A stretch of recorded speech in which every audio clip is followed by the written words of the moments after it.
let's talk about the big one, the anticipated hot title for Nintendo this fall, Super Mario Odyssey. Woohoo! Again. Let me start off by saying I completely got burned in our kind of prediction game we were playing, because I was convinced this was going to be the November game, that this was going to be the weekend before American Thanksgiving, and no, they actually are coming out with it in the end of October. Yeah, I feel it still is the November game, quote unquote, because I don't think they're going to have a bigger game coming out before Christmas. But yeah, they're releasing it earlier, and that is pretty great. You know why, though? Because now people can hand it out at Halloween. Oh yeah, absolutely. See? They're thinking. Yeah, you're right. All the rich neighborhoods that have Switches.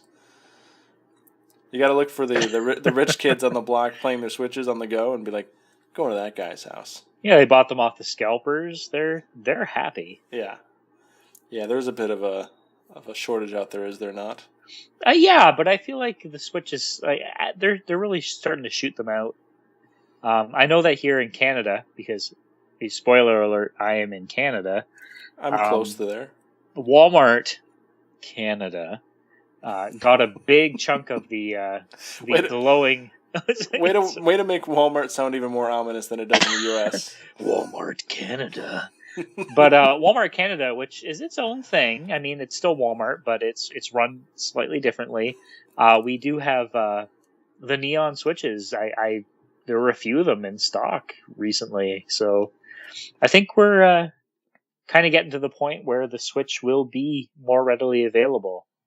There's been reports about them kind of fighting for resources in manufacturing plants. Yeah, between them and Apple, I think. Apple and I think a few other companies, but Apple was the biggest. Yeah, well, Apple is a big company. Well, there are Apple Watches in the Switches. There are Apple Watches. Yeah, I wear my Switch on my wrist. I teach, by the way, so the kids think it's a really funky watch. It's great.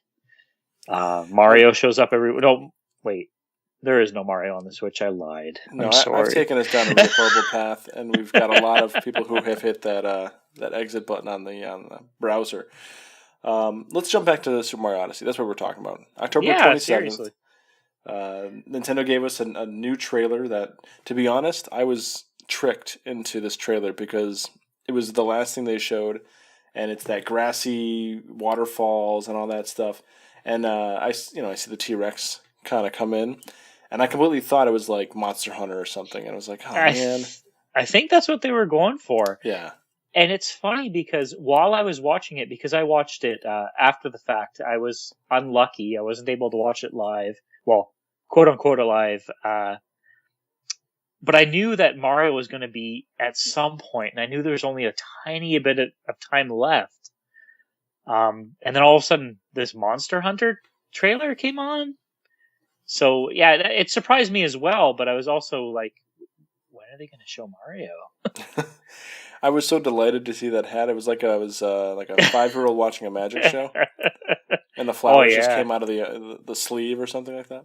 Oh, absolutely! It was like a childish delight. So, and actually, they really ran hard with it during the Treehouse about the hat gimmick. I mean, that was their way to show you that the Cappy hat transformation gimmick or whatever, and that was pretty clever.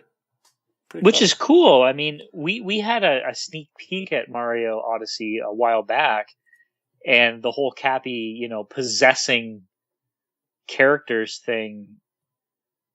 That just came out of nowhere, really. Like, I had no idea that was something that was going to be, an aspect of the game. To me, I think Nintendo is actually getting pretty stellar with the tease. They're doing a good job of releasing enough information to get speculation going, but then they don't really clue you into the real situation until later. And so they can build on almost the same thing. So the hat has been the big thing since the beginning. It's part of the logo, for example. So we all think, what the heck's that about? We see the eyes on the hat. We don't know what the hell that means. We just think that, the hat has eyes, now it means he can jump on it. We see that you can jump off it. That's really cool. Yeah. Not once did we realize that you can just throw it at the bullet bill and ride the son of a bitch. As the son of a bitch. inside the Psalm bitch. Yeah. So that was pretty cool. And actually, what the Treehouse folks were saying, if I remember correctly, was that a lot of characters can be transformed into. Absolutely. And I think they said the only characters that can't are ones that are wearing a hat. And even still, I saw a video of a Hammer Brother, which we know Hammer Brothers wear helmets, a type of hat, but you can knock the helmet off the Hammer Brother, which has a funky hairstyle, by the way, which I never would have guessed, and then possess him, and he hops around like exactly how you'd feel a Hammer Brother would. Yeah. Oh, sorry, he was actually a Fire Brother. Yeah. The one. Yeah, that's right. So right. He doesn't run. He just hops. Yeah, he hops around. He's got like he's a Fire Brother, but he's got the kind of that, even from Mario 1, that Hammer Brother, hop that they kind of have. They kind of scuttle a little bit, but they hop a lot. And it's great. Oh, it's great. I find it really amazing how they've progressed with these 3D Marios. And as I can see the whole scope kind of coming to form. So we started with Mario 64, which was one of the most amazing experiences for myself. And I still have fond memories of that Christmas when that happened. But that was just 3D space in general, right? Absolutely. And go ahead. Oh, I'm sorry for interjecting so quickly, but Mario 64 for me, I was at the perfect age. I think I was in grade 11. I was 11th grade, as the Americans would say. We'd figure it out. Yeah. Where I grew up with Mario. I was a Nintendo kid, and all of a sudden Mario 64 came out, and I don't think anyone younger than me can really understand the feeling of freedom that game gave us. I remember talking to my girlfriend at the time. Mario, when he jumps in the water, he can go in every direction. That blew my mind. That game was on my mind all the time, and I couldn't afford an N64 at the time, so I played it at the store kiosk almost every day for the 5 minutes or whatever that it gave us. So yeah, I agree with you. Mario 64. Sorry. Continue. No, so Mario 64 had that impact, right? And then Mario Sunshine gave you the jetpack, which I think a lot of people really frowned on, but I liked it personally. Mario. That's a whole different thing, all right? But with the jetpack, you had a little bit more freedom of movement in unique ways, And then after that was Galaxy, right? And with that, you didn't have the jetpack, but you had this fully 360 movement in a sphere, and crazy gravity assists and and pointer and all everything. So you had those. They of course make the sequel, and then we haven't had that kind of Mario in a long time since. But by using this Cappy hat mechanic and possessing these characters, especially some of these enemies, you actually have all these new abilities to move, there's that plant enemy that you can actually kind of extend your neck, and then, which is really your body, and then jump to the next ledge that's way too tall to be climbable normally. You have even more, I think, freedom of range to explore these giant worlds than ever. And to me, it feels like a real progression. Absolutely. Mario Galaxy 2, I think it was Mario Galaxy 2, introduced the Boo suit, or whatever they called it. Was it Mario Galaxy 2? Where you could turn into a Boo? That sounds right, because I think Mario 1 brought the Bee suit as the primary unique one. And it's interesting because you got a Boo mushroom, which then turns you into a Boo. But this is unprecedented. All of a sudden you can be... I'm betting you could probably possess a Boo, which is interesting because it's a ghost. You could possess there's no Bullet Bill mushroom. No. You could just possess the Bullet Bill. Right. It's very cool. It's definitely a step up from what they've done, and they're really pushing the Mario Sunshine, Mario 64 open world. Well, not open world, but open playground. Open playground. Level by level open playground kind of gameplay. I feel this is going to be Mario's Breath of the Wild. Yeah. I really do. And you know what? The Switch opened with a pretty paltry amount of games. Breath of the Wild being, the staple, the thing that, although it was available on the Wii U, it was almost worth getting a Switch for Breath of the Wild itself. I think the Switch is really going to be a strong system. Mario is going to be something that we never really even dreamed about. I'm very excited for it. Yeah, man. I'm right there with you. Absolutely. And the Switch, I mean, geez, Nintendo, you did the thing that some of us guessed you were going to be going toward. A handheld / console hybrid. But man, oh man, I think they're going to do a really good job with this thing. And you're sparking a whole side conversation that I want to have right now about like Kimishima's input, Iwata's input, how this came to be. But we should say that for later. Absolutely. Because it is pretty amazing to watch the progression for Nintendo in general, as they've had their ups and downs, frankly. And I don't know. And to be truthful, a lot of recent downs. So yeah, no, absolutely. Yeah, let's stay focused. Luckily, Splatoon is enough to cover up any of those downs for me, pretty much. We'll get there. So Mario Odyssey, the trailer was great. The reveal of the release date. I caught a good amount of the Treehouse footage, which really did just help answer all these questions that we've had from the previous trailers about like what the ice crystals were in the Mexican town, the hat shops. Crazy Cap, New Donk City. We got a great view of that. And can I tell you, I don't care what anyone says. I'm very excited about Pauline being, in an actual mainstream, like a mainline Mario game. Oh yeah. You remember when Smash Brothers, they had that whole thing where you could put in what character you wanted to be in Smash Brothers? Mm-hmm.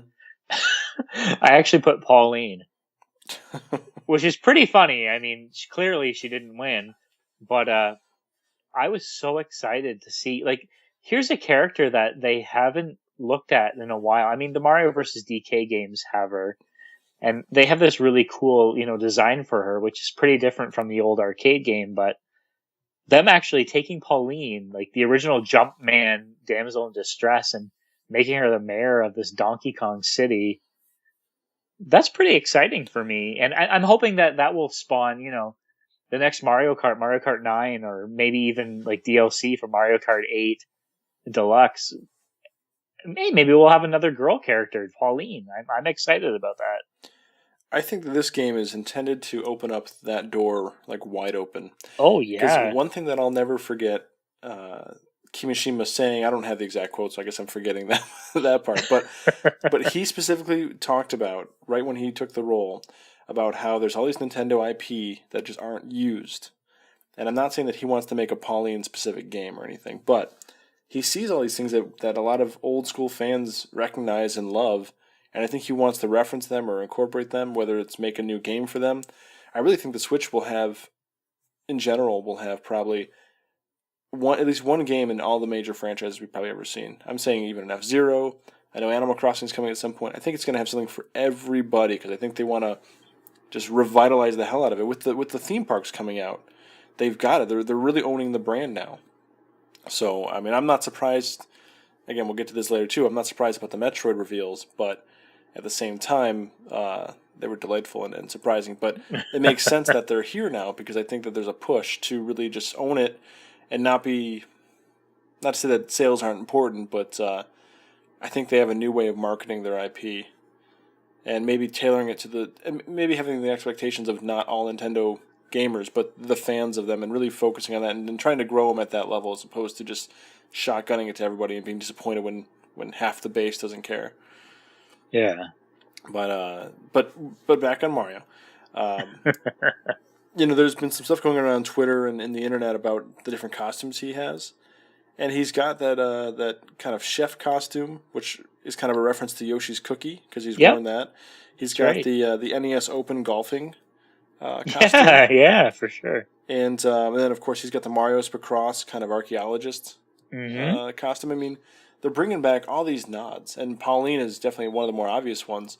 But when was the last time, and correct me if I'm wrong, but when was the last time we saw Donkey Kong and Mario in a 3D game like that? To be fair, we haven't seen Donkey Kong yet, but I'm willing to bet that he'll be there.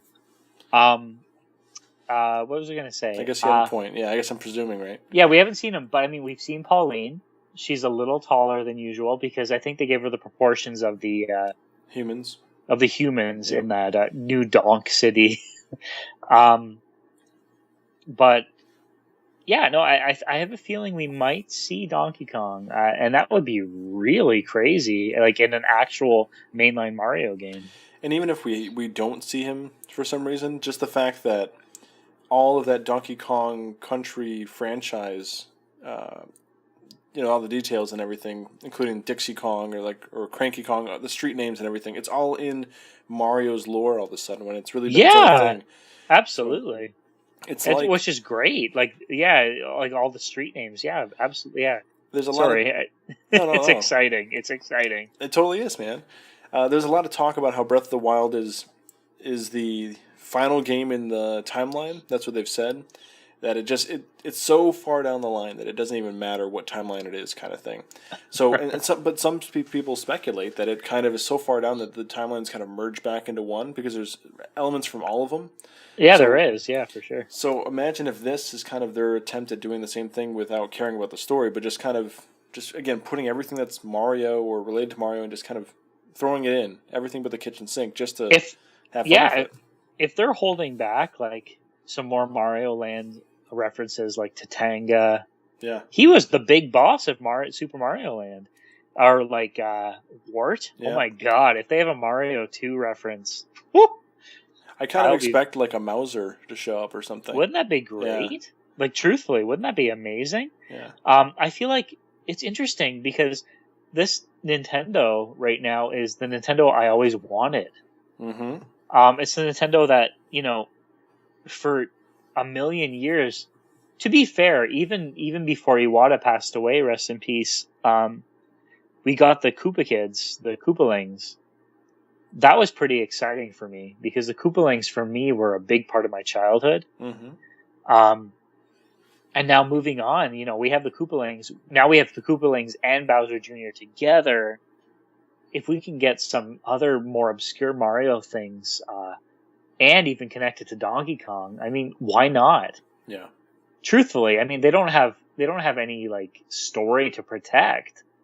Just throw it out there. Right. So I'm excited to tell you, like, to be like super, like I'm excited. Yeah. So the latest reveal really shows to me that there's two layers of excitement to be had with this game. There is the one where we get to find all the moons, the power moons, and there's a ton of them in the stages, and you do the weirdest stuff to find them and everything, and that's exciting. But just the second layer is just to find the references and to see all the different stuff. I bet you this game is packed with things, and I cannot wait. I really think so. It's really funny when Mario Odyssey was like for their E3 digital event, as they call it, they had Pauline singing that song. We didn't know it was Pauline at the time, but just all of a sudden you had that quick shot of her from behind, and you're like, "Is that Pauline?" Like it was very surprising, and I feel like it's kind of a different Nintendo. We have a different Nintendo where we have kind of half of it, hopefully, kind of trying to cater to us, 30 somethings pushing on maybe even 40. And the ones who are really pushing toward the younger crowd, with Splatoon and, even ARMS, really pushing, I don't know. I feel like Nintendo really knows what they're trying to do right now. They're going for both of their audiences. Yeah, they feel very in control. Yeah, and I'm excited for that because I always wanted Nintendo to... I wanted people to, talk about Nintendo and not be like, oh yeah, and then there's Nintendo, but who cares about that?